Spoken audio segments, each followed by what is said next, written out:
ਇਹ ਜਿਹੜਾ ਸਾਡਾ ਇਤਿਹਾਸ ਹੈ, ਸਾਡਾ ਵਿਰਸਾ ਹੈ, ਸਾਡਾ ਪ੍ਰਾਈਡ ਹੈ, ਇਹ ਬ੍ਰਾਹਮਣ ਦੀ ਅੱਖ ਦੇ ਵਿੱਚ ਬਹੁਤ ਰੜਕਦਾ ਰਿਹਾ, ਰੜਕ ਰਿਹਾ। 5 ਸਦੀਆਂ ਦਾ ਵੈਰ ਪਹਿਲਾਂ ਉਹਨਾਂ ਨੇ ਕਿਹੜਾ ਘੱਟ ਕੀਤਾ ਹੈ। ਜੇ 14 ਜੰਗਾਂ 10ਵੇਂ ਪਾਤਸ਼ਾਹ ਨੇ ਆਪਣੇ ਜੀਵਨ ਦੀਆਂ ਲੜੀਆਂ ਨੇ, ਹਿਸਟਰੀ ਨੂੰ ਤੁਸੀਂ ਰਾਈਟ ਪਰਸਪੈਕਟਿਵ ਦਾ, ਕੋਈ 11 ਜੰਗਾਂ 22 ਧਾਰ ਦੇ ਪਹਾੜੀ ਰਾਜਿਆਂ ਦੇ ਖਿਲਾਫ।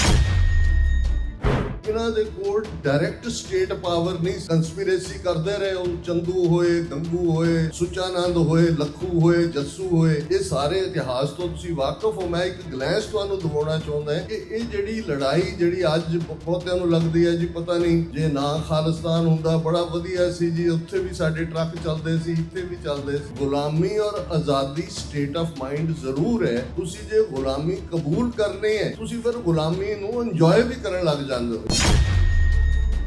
ਸਮਝਣਾ ਜ਼ਰੂਰੀ ਹੈ ਕਿ ਅੱਜ ਕੌਮ ਜਿਸ ਮੁਕਾਮ ਦੇ ਉੱਤੇ ਆ ਕੇ ਖੜੀ ਹੈ, ਇਹ ਸਾਡੇ ਲਈ ਚੈਲੰਜ ਵੀ ਹੈ ਤੇ ਓਪਰਚੁਨਿਟੀ। ਸਾਨੂੰ ਹਮੇਸ਼ਾ ਮਾਣ ਰਹੇਗਾ ਆਪਣੇ ਬੇਅੰਤ ਸਿੰਘਾਂ, ਸਤਵੰਤ ਸਿੰਘਾਂ, ਜਿੰਦਿਆਂ, ਸੁਖਿਆਂ, ਦਿਲਾਵਰ ਸਿੰਘਾਂ, ਰਾਜੋਆਣਿਆਂ, ਹਵਾਰਿਆਂ ਦੇ ਉੱਤੇ। ਇਹ ਕਨਸਟੈਂਟ ਇਤਿਹਾਸ ਸਿਰਜਿਆ ਜਾ ਰਿਹਾ। ਇਹ ਛੋਟਾ ਇਤਿਹਾਸ ਨਹੀਂ ਹੈ, ਇਹ ਬਹੁਤ ਵੱਡਾ ਇਤਿਹਾਸ ਹੈ। ਇਹ ਸਾਡਾ ਕਾਲਾ ਦੌਰ ਨਹੀਂ ਹੈ, ਇਹ ਸਾਡੀ 골ਡਨ ਏਜ ਹੈ। ਦੁਸ਼ਮਣ ਚਾਹੁੰਦਾ ਹੈ ਕਿ ਅਸੀਂ ਇਹਨੂੰ ਕਾਲਾ ਦੌਰ ਕਹੀਏ, ਇਹਨੂੰ ਅਸੀਂ ਆਤੰਕਵਾਦੀ, ਅਲਗਾਵਵਾਦੀ, ਉਗਰਵਾਦ ਦਾ ਦੌਰ ਕਹੀਏ। ਲਿਕੁਇਡੇਟ ਕਰਨ ਦਾ ਪਹਿਲਾ ਕਿ ਬੁੱਕਸ ਡਿਸਟਰੋਏ ਕਰ ਦਿਓ, ਤਹਿਜ਼ੀਬ ਡਿਸਟਰੋਏ ਕਰ ਦਿਓ, ਹਿਸਟਰੀ ਡਿਸਟਰੋਏ ਕਰ, ਫਿਰ ਆਪਣਾ ਪੈਨਲ ਬਣਾਓ ਹਿਸਟੋਰੀਅਨਸ ਦਾ, ਹਿੰਦੂ ਤਵੀ ਰੱਖੋ, ਸਕੂਲਾਂ NRCT ਦਾ ਸਿਲੇਬਸ ਬਦਲੋ, ਯੂਨੀਵਰਸਿਟੀ ਗ੍ਰਾਂਟਸ ਕਮਿਸ਼ਨ ਦਾ ਤਲਵਾਰ ਚਲਾਓ ਔਰ ਨਵਾਂ ਕ੍ਰੀਏਟ ਕਰੋ ਸੌਫਟ ਪਾਵਰ। ਬਾਲੀਵੁੱਡ ਕਿਸ ਕਿਸਮ ਦਾ ਝੂਠ, ਕਦੇ ਰਾਣੀ ਪਦਮਨੀ ਨਾਲ ਅਲਾਉਦੀਨ ਖਿਲਜੀ ਜੋੜ ਦਿਓ, ਕਦੇ ਕਸ਼ਮੀਰ ਫਾਈਲਸ ਬਣਾ ਦਿਓ, ਕਦੇ ਕੇਰਲਾ ਫਾਈਲਸ ਬਣਾ ਦਿਓ, ਕਦੇ ਆ ਕੰਗਣਾ ਰਣੌਤ ਵਰਗੀਆਂ ਜਿਹੜੀਆਂ ਹਿੰਦੂ ਤਵੀ ਸ਼ੋ ਗਰਲਸ ਨੇ, ਉਹਨਾਂ ਤੋਂ ਤੁਸੀਂ ਸੰਤ ਪਿੰਡਰਾਂ ਵਾਲਿਆਂ ਨੂੰ ਬਦਨਾਮ ਕਰਨ ਲਈ ਐਮਰਜੈਂਸੀ ਫਿਲਮ, ਉਹਨੂੰ ਫੰਡਿੰਗ ਕਰੋ, ਉਹਦਾ ਦੂਜਾ ਕਰੋ। ਲੋਕਾਂ ਦੇ ਵਿੱਚ ਇੰਨਾ ਭੰਬਲ ਭੂਸਾ ਪਾ ਦਿਓ ਵੀ ਉਹਨਾਂ ਨੂੰ ਪਤਾ ਹੀ ਨਾ ਲੱਗੇ ਵੀ ਸੱਚ। ਫਿਰ ਉਹਨਾਂ ਨੂੰ ਕਹੋ ਜੀ ਭੁੱਲ ਜਾਓ। ਤੁਸੀਂ ਦੇਖੋਗੇ ਸਾਰੀ ਲੜਾਈ ਕੀ ਹੈ। ਕਦੇ ਪਿਸ਼ੌਰਾ ਸਿੰਘ ਦਾ ਮੈਨੂਸਕ੍ਰਿਪਟ 1245 ਨਿਕਲ ਆਉਂਦਾ ਹੈ, ਕਦੇ ਮੈਕਲਾਉਡ ਨਿਕਲ ਆਉਂਦਾ ਹੈ, ਕਦੇ ਗੋਇੰਦਵਾਲ ਦੀਆਂ ਪੋਥੀਆਂ ਨਿਕਲ ਆਉਂਦੀਆਂ ਨੇ, ਕਦੇ ਕੋਈ ਹੋਰ। ਇਹ ਸਾਰੀ ਰਿਸਰਚ ਦੇ ਨਾਂ ਥੱਲੇ ਗੁਰੂ ਗ੍ਰੰਥ ਸਾਹਿਬ ਦੀ ਆਥੈਂਟਿਸਿਟੀ, ਕਰਤਾਰਪੁਰੀ ਬੀੜ ਨੂੰ ਚੈਲੰਜ ਕਰਵਾਉਣਾ। ਇਹ ਕੀ ਹੈ? ਹਮਲੇ ਕੌਣ ਕਰਵਾ ਰਿਹਾ? ਆ ਸਾਰਾ ਗੁਰੂਡਮ ਜਿਹੜਾ ਖੜਾ ਕੀਤਾ ਹੈ, ਕੋਈ ਸੌਦਾ ਸਾਧ ਆ ਗਿਆ, ਕੌਣ? ਪੈਰੋਲ, ਫਰਲੋ, ਕ੍ਰਿਮੀਨਲ, ਕਨਵਿਕਟਡ ਮੈਨ। ਇੱਕ ਹੁੰਦਾ ਵੀ ਵੈਸੇ ਅਜੇ ਟ੍ਰਾਇਲ ਚੱਲ ਰਿਹਾ, convicted in rape and murder. ਹਕੂਮਤਾਂ ਪੈਟਰਨਾਈਜ਼ ਕਰ ਰਹੀਆਂ ਨੇ ਪੰਜਾਬ ਸਾਰਾ। ਤੁਸੀਂ ਦੁਆਬਾ, ਮਾਝਾ, ਮਾਲਵਾ, ਉਹ ਡੌਨ ਸਾਰੇ ਖੜੇ ਕੀਤੇ ਹੋਏ ਨੇ ਰਿਲੀਜੀਅਸ ਬਾਬਿਆਂ ਦੇ ਨਾਂ ਥੱਲੇ। युद्ध जीते इन्हीं के प्रसाद, इन्हीं के प्रसाद सुदान करे, अग ओग टरे इन्हीं के प्रसाद, इन्हीं की कृपा फुन धाम भरे, इन्हीं के प्रसाद सो विद्या लई, इन्हीं की कृपा सब शत्रु मरे, इन्हीं की कृपा के सजे हम हैं, नहीं मोसे गरीब करोड़ परे। वाहिगुरु जी का खालसा, वाहिगुरु जी की फतेह। ਸਾਹਿਬ ਸ਼੍ਰੀ ਗੁਰੂ ਗ੍ਰੰਥ ਸਾਹਿਬ ਜੀ ਦੀ ਹਜ਼ੂਰੀ ਵਿੱਚ ਜੁੜੇ ਬੈਠੇ ਸਤਿਗੁਰੂ ਜੀ ਦਾ ਆਪਣਾ ਆਪਾ ਗੁਰੂ ਖਾਲਸਾ ਸਾਧ ਸੰਗਤ ਜੀਓ। ਗੁਰਸਿੱਖਾਂ ਕੇ ਮਨ ਭਾਵਦੀ, ਗੁਰ ਸਤਿਗੁਰ ਕੀ ਵਡਿਆਈ। ਭਾਈ ਅਮਰਜੀਤ ਸਿੰਘ ਜੀ ਖਾਲਿਸਤਾਨੀ, ਉਹਨਾਂ ਨੇ ਬਹੁਤ ਸਾਰੇ ਅਲਫਾਜ਼ ਕਹੇ ਜਿਨ੍ਹਾਂ ਦੇ ਅਸੀਂ ਕਾਬਲ नहीं है।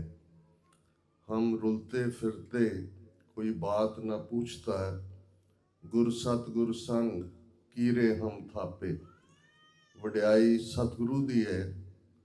गुरु साहिब आप सहाई हुंदे ने ते गुरु पातशाह बख्शिश करके जिस सिख तो भी सेवा लेना चाहण उहदे सिर ते उन्हां दा हथ टिकदा है। ते फिर भाई बचित्र सिंह मस्त हाथियां दे मूँह मोड़ दिंदे ने ते अपने माण वाले दुनी चंद मैदान चों भगौड़े हुंदे ने। मैनूं बहुत चंगा लगा जदों ही असीं इस कंपलैक्स दे विच आए। प्रबंधकां दे नाल भी विचार दे दौरान ये पता लगा कि लगभग 500 तो ज़्यादा विद्यार्थी इत्थे गुरमत दे आशे अनुसार विद्या लैंदे ने। तुसी बड़ी स्ट्रगल दे नाल इस सारी मुहिम नूं अगे तोड़ रहे हो। और इस तो भी चंगी गल है, भाई मनदीप सिंह परथ दस रहे सन कि जिन्ने भी इत्थे कोई प्रोटेस्ट रैलीज डैमोज ਜਾਂ ਖਾਲਿਸਤਾਨ ਰੈਲੀਜ਼ ਹੁੰਦੀਆਂ ਨੇ ਕਿ 250-300 ਬੰਦਾ ਪਰਸਨ ਇੱਥੋਂ ਦੀ ਸੰਗਤ ਪ੍ਰੋਵਾਈਡ ਕਰਦੀ ਹੈ। ਤੇ ਜਿਵੇਂ ਡਾਕਟਰ ਇਕਬਾਲ ਕਰਾਮਤ ਚੀਮਾ ਜਿਹੜੇ ਕਿ ਬੜੇ ਸਪਸ਼ਟ ਸਾਫ਼ ਖੋਹ ਨੇ, ਉਹ ਖੁਦ ਹੀ ਕਹਿੰਦੇ ਨੇ ਕਿ ਭਾਈ ਮੈਨੂੰ ਸ਼ੂਗਰ ਕੋਟਿੰਗ ਨਹੀਂ ਆਉਂਦੀ। ਤੇ ਜਦੋਂ ਕੋਈ ਦੂਸਰਾ ਆ ਕੇ ਸਾਨੂੰ ਇਹ ਸਮਝਾਉਣ ਦਾ ਜਾਂ ਦੱਸਣ ਦਾ ਯਤਨ ਕਰਦੇ ਕਿ ਸਿੱਖ ਦੇ ਮਾਨੇ ਕੀ ਨੇ, ਮੀਰੀ ਪੀਰੀ ਦਾ ਕਾਨਸੈਪਟ ਕੀ ਹੈ, ਰਾਜਯੋਗ ਕੀ ਹੈ, ਭਗਤੀ ਸ਼ਕਤੀ ਕੀ ਹੈ, ਸੰਤ ਸਿਪਾਹੀ ਕੀ ਹੈ, ਇੱਕੋ ਹੀ ਸਿਧਾਂਤ ਦੇ ਅੱਡ-ਅੱਡ ਸਮਿਆਂ ਦੇ ਵਿੱਚ ਘੜੇ ਗਏ ਅਲਫਾਜ਼ ਨੇ। ਤੇ ਅੱਜ ਸਾਡਾ ਇੱਕ ਤਬਕਾ ਜਿਹੜਾ ਲਗਭਗ 175 ਸਾਲ ਦੀ ਗੁਲਾਮੀ, 98 ਸਾਲ ਫਰੰਗੀ ਔਰ ਪਿਛਲੇ 77-78 ਸਾਲ ਤੋਂ ਉਹਨਾਂ ਹਿੰਦੂ ਤਵੀਆਂ ਦੀ, ਬ੍ਰਾਹਮਣਵਾਦੀਆਂ ਦੀ ਗੁਲਾਮੀ, ਜਿਨ੍ਹਾਂ ਦੇ ਕੋਲ ਨਾ ਕੋਈ ਆਪਣਾ ਇਤਿਹਾਸ ਹੈ, ਨਾ ਜਿਨ੍ਹਾਂ ਦੇ ਕੋਲ ਪ੍ਰਾਈਡ ਹੈ, ਜਿਨ੍ਹਾਂ ਦੀਆਂ ਸਾਰੀਆਂ ਜ਼ਬਾਨਾਂ 'ਚ ਸਮੇਤ ਸੰਸਕ੍ਰਿਤ ਜਾਂ ਉਹਨਾਂ ਦੀਆਂ ਰੀਜਨਲ ਲੈਂਗੁਏਜਸ ਦੇ ਸ਼ਹੀਦ ਲਫ਼ਜ਼ ਦਾ ਕੋਈ ਪੈਰਲਲ ਲਫ਼ਜ਼ ਹੀ ਨਹੀਂ ਹੈ। ਕਿਉਂਕਿ ਬਹੁਤ ਵਾਰ ਲਫ਼ਜ਼ ਕਿਸੇ ਜ਼ਬਾਨ 'ਚ ਉਦੋਂ ਹੀ ਦਾਖਲ ਹੁੰਦਾ ਹੈ ਜਦੋਂ ਉਹਦੀ ਲੋੜ ਹੋਏ। ਜਿਵੇਂ ਪਸ਼ਤੋ ਜ਼ਬਾਨ ਬਾਰੇ ਕਿਹਾ ਜਾਂਦਾ ਹੈ ਕਿ ਉਹਨਾਂ ਦੀ ਜ਼ਬਾਨ 'ਚ ਥੈਂਕ ਯੂ ਤੇ ਪਲੀਜ਼ ਇਹਨਾਂ ਦੇ ਕੋਈ ਅਲਫਾਜ਼ ਨਹੀਂ ਨੇ, ਨਾ ਉਹ ਕਿਸੇ ਨੂੰ ਥੈਂਕ ਯੂ ਕਹਿੰਦੇ ਨੇ ਨਾ ਪਲੀਜ਼ ਕਹਿੰਦੇ ਨੇ, ਕਿਉਂਕਿ ਉਹਨਾਂ ਦਾ ਕਲਚਰ ਜਿਸ ਕਿਸਮ ਦਾ ਰਿਹਾ ਉਹ ਸਾਨੂੰ ਉਦੋਂ ਵੀ ਔਰ ਅੱਜ ਵੀ ਇਸ ਗੱਲ ਦਾ ਪਤਾ ਹੈ। ਹੁਣ ਸਿੱਖ ਕੌਮ ਇਸ ਨੂੰ ਕਿਉਂ ਇਸ ਕਦਰ ਵੈਰੀ ਕਰਦਾਨਿਆ ਹੋਇਆ ਹੈ, ਔਰ ਇਹ ਗੱਲ ਜੇ ਅੱਜ ਡਾਕਟਰ ਚੀਮਾ ਸਾਨੂੰ ਦੱਸਣ ਦੀ ਕੋਸ਼ਿਸ਼ ਕਰਦੇ ਨੇ ਤੇ ਬਿਮਾਰੀ ਦਾ ਡਾਇਗਨੋਸਿਸ ਕੀ ਹੈ। ਬਹੁਤ ਵਾਰ ਅਸੀਂ ਜਦੋਂ ਗੁਲਾਮੀ ਦੇ ਸਿੰਪਟਮਸ ਬਿਆਨ ਕਰਦੇ ਤੇ ਇੱਕ ਸਿੰਪਟਮਸ ਬਿਮਾਰੀ ਦੇ ਲੱਛਣ ਹੁੰਦੇ ਨੇ। ਬਿਮਾਰੀ ਇਨ ਟੋਟੋ ਕੀ ਹੁੰਦੀ ਹੈ? ਉਹ 9 ਜੂਨ 1984 ਨੂੰ ਰਾਵੀ ਦੇ ਪਾਰ ਬੈਠੇ ਇੱਕ ਪਾਕਿਸਤਾਨੀ ਮੁਸਲਮਾਨ ਵੀਰ ਅਫਜ਼ਲ ਅਹਿਸਨ ਰੰਧਾਵਾ ਨੇ ਜਦੋਂ ਨਵਾਂ ਘੱਲੂਘਾਰਾ ਨਜ਼ਮ ਲਿਖੀ ਤੇ ਉਸ ਦੀ ਇੱਕ ਲਾਈਨ ਬੜੀ ਸਿਗਨੀਫਿਕੈਂਟ ਹੈ, ਵੈਰੀਆਂ ਕੱਢ ਵਿਖਾਲਿਆ 5 ਸਦੀਆਂ ਦਾ ਵੈਰ। ਹੁਣ ਜਦੋਂ ਤੱਕ ਅਸੀਂ ਸਿਧਾਂਤ ਦੀ ਗੱਲ ਨੂੰ ਨਹੀਂ ਸਮਝਾਂਗੇ ਕਿ ਲੜਾਈ ਆਈਡੀਆਜ਼ ਦੀ ਹੁੰਦੀ ਹੈ, ਵਿਚਾਰਾਂ ਦੀ ਹੁੰਦੀ ਹੈ, ਤੇ ਜਦੋਂ ਕਿਸੇ ਵਿਚਾਰਧਾਰਾ ਦੇ ਪਿੱਛੇ ਸਟੇਟ ਧੱਕਾ ਕਰੇ, ਜ਼ਬਰਦਸਤੀ ਕਰੇ ਤੇ ਲਾਗੂ ਕਰਨਾ ਚਾਹੇ ਤੇ ਦੂਸਰੇ ਵਾਲੇ ਉਹਨੂੰ ਮੰਨ ਲੈਣ ਜਾਂ ਉਸ ਦੇ ਸਾਹਮਣੇ ਰੈਜ਼ਿਸਟ ਨਾ ਕਰਨ, ਤੇ ਨਤੀਜਾ ਇਹ ਹੁੰਦਾ ਹੈ ਕਿ ਧਰਮ ਗਾਇਬ ਹੋ ਜਾਂਦੇ ਨੇ, ਤਹਿਜ਼ੀਬ ਖਤਮ ਹੋ ਜਾਂਦੀ ਹੈ, ਕਲਚਰ ਖਤਮ ਹੋ ਜਾਂਦੇ ਨੇ। ਔਰ ਤੁਸੀਂ ਇਹਨਾਂ ਮੁਲਕਾਂ 'ਚ, ਅਮਰੀਕਾ 'ਚ ਐਬੋਰੀਜਨਲਸ ਫਸਟ ਨੇਸ਼ਨ ਦੀ ਹਾਲਤ, ਨਿਊਜ਼ੀਲੈਂਡ ਦੇ ਵਿੱਚ ਮੌਰੀਜ਼ ਦੀ ਹਾਲਤ, ਸਾਡੇ ਅਮਰੀਕਾ ਦੇ ਵਿੱਚ ਨੇਟਿਵ ਅਮਰੀਕਨਸ ਜਿਨ੍ਹਾਂ ਨੂੰ ਕੋਲੰਬਸ ਨੇ ਰੈੱਡ ਇੰਡੀਅਨ ਕਿਹਾ ਸੀ, ਕੈਨੇਡਾ ਦੇ ਵਿੱਚ ਵੀ ਇਹੀ ਕਹਾਣੀ। ਸੋ ਜਿਹੜੀ ਲੜਾਈ ਹੈ ਇਹ ਫਿਰ ਇਹੀ ਨਹੀਂ ਕਿ ਦੁਸ਼ਮਣ ਜਾਂ ਜ਼ਾਲਮ ਤੁਹਾਡੀ ਜ਼ਬਾਨ ਨੂੰ, ਤੁਹਾਡੀ ਤਹਿਜ਼ੀਬ ਨੂੰ, ਤੁਹਾਡੇ ਪਹਿਰਾਵੇ ਨੂੰ, ਤੁਹਾਡੀ ਜੀਵਨ ਜੁਗਤੀ ਨੂੰ ਪ੍ਰਭਾਵਿਤ ਕਰਦਾ ਹੈ। ਫਿਰ ਉਹ ਇਹ ਵੀ ਐਕਸਪੈਕਟ ਕਰਦਾ ਹੈ ਕਿ ਤੁਸੀਂ ਭੁੱਲ ਜਾਓ, ਤੁਸੀਂ ਗੱਲ ਵੀ ਨਾ ਕਰੋ ਇਸ ਦੀ। ਔਰ ਇਹੀ ਜਦੋਂ ਅਸੀਂ ਜੈਨੋਸਾਈਡ ਦਾ ਮਤਲਬ ਮਹਿਜ਼ ਲੋਕਾਂ ਨੂੰ ਮਾਰ ਦੇਣਾ ਨਹੀਂ ਹੁੰਦਾ। ਲੋਕ ਤਾਂ ਕਿਸੇ ਵੀ ਸਿਸਟਮ 'ਚ ਹਮਲਾਵਰ ਆਉਂਦੇ ਸਨ, ਚੰਗੇਜ਼ ਖਾਨ ਦੇ ਜ਼ਮਾਨੇ ਤੋਂ ਪੜ੍ਹੋ, ਮਾਰ ਕੇ ਜਿਨ੍ਹਾਂ ਨੂੰ ਮਾਰਦੇ ਸੀ ਉਹਨਾਂ ਦੀਆਂ ਖੋਪਰੀਆਂ ਦੇ ਮੀਨਾਰ ਬਣਾ ਦਿੰਦੇ ਸੀ ਬੜੇ ਉੱਚੇ ਉੱਚੇ। ਰੀਜ਼ਨ ਕਿਉਂਕਿ ਜਿਹੜੀਆਂ ਬੋਨਸ ਹੁੰਦੀਆਂ ਨੇ ਉਹਨਾਂ 'ਚ ਕੈਲਸ਼ੀਅਮ ਫਾਸਫੋਰਸ ਹੁੰਦਾ ਹੈ, ਹਨੇਰੇ 'ਚ ਚਮਕਦੀਆਂ ਨੇ। ਉਹ ਮੀਨਾਰ ਬਾਕੀਆਂ ਨੂੰ ਯਾਦ ਕਰਾ ਦੇਣ, ਇੱਕ ਡਰ, ਪਰਮਾਨੈਂਟ ਡਰ ਕਿ ਕੋਈ ਬਗਾਵਤ ਨਾ ਕਰੇ। ਤੇ ਲੜਾਈ ਅਸਲ ਦੇ ਵਿੱਚ ਹੁੰਦੀ ਇਸ ਗੱਲ ਦੀ ਹੈ, ਔਰ ਇਹ ਗੱਲ ਗੁਰੂ ਨਾਨਕ ਪਾਤਸ਼ਾਹ ਨੇ ਸਾਨੂੰ ਬਹੁਤ ਚੰਗੀ ਤਰ੍ਹਾਂ ਸਮਝਾਈ। ਉਸ ਧਰਤੀ ਦੇ ਖਿੱਤੇ ਦੇ ਅੰਦਰ ਉਹ ਆਵਾਜ਼, ਜਿਹੜੀ ਆਵਾਜ਼ ਬੇਸ਼ੱਕ ਕਹਿਣ ਨੂੰ ਅੱਜ ਵੀ ਇੱਕ ਤਬਕਾ ਪੰਜਾਬੀਅਤ ਕਰਨ ਦੀ ਗੱਲ ਕਰਦਾ ਹੈ ਕਿ ਜੀ ਸਾਡੇ ਪੂਰਵਜ ਜਿਵੇਂ ਬਹੁਤ ਬਹਾਦਰ ਸੀ, ਅਸੀਂ ਕਿਹਨੂੰ ਤੁਸੀਂ ਰੋਕਿਆ ਜੀ? ਦਰਾ ਖੈਬਰ ਕ੍ਰਾਸ ਕਰਕੇ ਕੋਈ ਵੀ ਅਫਗਾਨ ਆਜੜੀ 5-7 ਹਜ਼ਾਰ ਆਜੜੀ ਇਕੱਠੇ ਕਰਕੇ ਦਰਾ ਖੈਬਰ ਪਾਰ ਕਰਦਾ ਸੀ, ਇੰਡਸ ਦਰਿਆਏ ਸਿੰਧ 'ਚ ਆ ਜਾਂਦਾ ਸੀ, ਉੱਥੋਂ ਕ੍ਰਾਸ ਕਰਕੇ ਜੇਹਲਮ ਔਰ ਚਨਾਬ 'ਚ ਆ ਜਾਂਦਾ ਸੀ। ਕੌਣ ਰੋਕਦਾ ਸੀ ਉਹਨਾਂ ਨੂੰ? ਜਦੋਂ ਉਸ ਧਰਤੀ ਤੇ ਗੁਰੂ ਨਾਨਕ ਪਾਤਸ਼ਾਹ ਆਏ ਤੇ ਉਹ ਵਿਚਾਰਧਾਰਾ ਗੁਰੂ ਨਾਨਕ ਪਾਤਸ਼ਾਹ ਨੇ ਦਿੱਤੀ ਜਿਹੜੀ ਇਸ ਗੱਲ ਨੂੰ ਸਮਝਾਉਣ ਲਈ ਸੀ ਚੰਗੀ ਤਰ੍ਹਾਂ ਕਿ ਹੁਣ ਇੱਥੇ ਜ਼ੋਰ ਦੇ ਨਾਲ, ਤਾਕਤ ਦੇ ਨਾਲ ਹੁਕਮ ਨਹੀਂ ਚੱਲੇਗਾ, ਇੱਥੇ ਧੱਕਾ ਨਹੀਂ ਹੋਏਗਾ। ਜੇ ਸਕਤਾ ਸਕਤੇ ਕੋ ਮਾਰੇ ਤਾਂ ਮਨ ਰੋਸ ਨਾ ਹੋਈ। ਸਕਤਾ ਸ਼ਕਤੀਵਾਨ ਨੂੰ ਕਹਿੰਦੇ ਨੇ ਕਿ ਦੋ ਪਾਵਰਫੁਲ ਆਪਸ ਡਿਊਲ ਕਰਨ, ਇੱਕ ਹਾਰ ਜਾਏ ਇੱਕ ਜਿੱਤ ਜਾਏ, ਕੋਈ ਨੋ ਰਿਗਰੈਟਸ ਨੋ ਕੰਪਲੇਨ। ਲੇਕਿਨ ਸਕਤਾ ਸੀਹੋ ਮਾਰੇ ਪੈ ਵੱਗੈ ਖਸਮੈ ਸਾ ਪਰਸੋਈ, ਕਿ ਜੇ ਇੱਕ ਸ਼ਕਤੀਵਾਨ ਧਿਰ ਦੂਸਰੇ ਤੇ ਇੱਜੜ ਵਾਂਗ ਝਪਟੇ ਤੇ ਫਿਰ ਉਸ ਇੱਜੜ ਦੇ ਮਾਲਕ ਦੀ ਅਕਾਊਂਟੇਬਿਲਿਟੀ ਹੈ। ਇਸ ਧਰਤੀ ਤੇ ਇਹ ਲੈਸਨ, ਇਹ ਗਰਜ਼, ਇਹ ਪਬਕਾਰ ਐਵੇਂ ਨਹੀਂ। ਭਾਈ ਗੁਰਦਾਸ ਜੀ ਨੇ ਕਿਹਾ ਸੀ ਕਿ ਸਤਿਗੁਰੂ ਨਾਨਕ ਪ੍ਰਗਟਿਆ ਮਿਟੀ ਧੁੰਦ ਜਗ ਚਾਨਣ ਹੋਆ, ਜਿਉਂ ਕਰ ਸੂਰਜ ਨਿਕਲਿਆ ਤਾਰੇ ਛਪੇ ਅੰਧੇਰ ਪਲੋਆ। ਸੂਰਜ ਹਨੇਰਾ ਦੂਰ ਕਰ ਦਿੰਦਾ, ਸਿੰਘ ਬੁੱਕੇ ਮਿਰਗਾਵਲੀ ਭੰਨੀ ਜਾਏ ਨਾ ਧੀਰ ਧਰੋਆ, ਕਿ ਜਦੋਂ ਸਿੰਘ ਬੁੱਕਦਾ ਸ਼ੇਰ ਦੀ ਪਬਕਾਰ 'ਚ ਮਿਰਗਾਂ ਦੀ ਡਾਰ ਭੰਨੀ ਜਾਂਦੀ ਹੈ, ਭੱਜੀ ਜਾਂਦੀ ਹੈ, ਉਹ ਪੇਸ਼ੈਂਸ ਨਹੀਂ ਰੱਖਦੇ। ਗੁਰੂ ਨਾਨਕ ਸੂਰਜ ਵੀ ਨੇ, ਗੁਰੂ ਨਾਨਕ ਸ਼ੇਰ ਵੀ ਨੇ, ਗੁਰੂ ਨਾਨਕ ਉਹ ਪਿਆਰ ਦਾ ਸੁਨੇਹਾ ਦੇਣ ਵਾਲੇ ਪੈਗੰਬਰ ਨੇ। ਜਿੱਥੇ ਬਾਬਾ ਪੈਰ ਧਰੇ ਪੂਜਾ ਆਸਣ ਥਾਪਣ ਸੋਆ, ਉਹ ਜ਼ਰਾ ਜ਼ਰਾ ਮਿੱਟੀ ਦਾ ਐਵੇਂ ਨਹੀਂ। ਉਸ ਧਰਤੀ ਦੇ ਉੱਤੇ ਜਦੋਂ ਇਹ ਗਰਜ ਅੱਜ ਵੀ, ਜਿਹਨੂੰ ਅਸੀਂ ਸਿੰਘ ਨਾਦ ਕਹਿੰਦੇ ਹਾਂ, ਸਿੰਘ ਲਫ਼ਜ਼ 10ਵੇਂ ਪਾਤਸ਼ਾਹ ਨੇ ਅੰਮ੍ਰਿਤ ਦੀ ਦਾਤ ਦੇਣ ਤੋਂ ਬਾਅਦ ਸਿੰਘਾਂ ਦੇ ਲਈ ਜਾਂ ਬੀਬੀਆਂ ਦੇ ਲਈ ਕੌਰ ਪ੍ਰਿੰਸ, ਜਿਹਨੂੰ ਅਸੀਂ ਕਈ ਵਾਰ ਪ੍ਰਿੰਸੈਸ ਕਹਿੰਦੇ ਹਾਂ, ਲਾਇਆ। ਪਰ ਭਾਈ ਗੁਰਦਾਸ ਜੀ ਨੇ ਸ਼ੇਰ ਮਾਨੰਦ ਗੁਰੂ ਨਾਨਕ ਪਾਤਸ਼ਾਹ ਨੂੰ ਉਹਨਾਂ ਦੀ ਵਿਚਾਰਧਾਰਾ ਨੂੰ ਦੱਸਿਆ ਸੀ, ਔਰ ਭਾਈ ਗੁਰਦਾਸ ਜੀ ਨੇ ਦੱਸਿਆ ਸੀ ਕਿ ਹੁਣ ਇਸ ਧਰਤੀ ਦੇ ਉੱਤੇ ਇੱਕ ਨਵਾਂ ਸਿੱਕਾ ਆ ਗਿਆ, ਇੱਕ ਨਵਾਂ ਥਾਟ।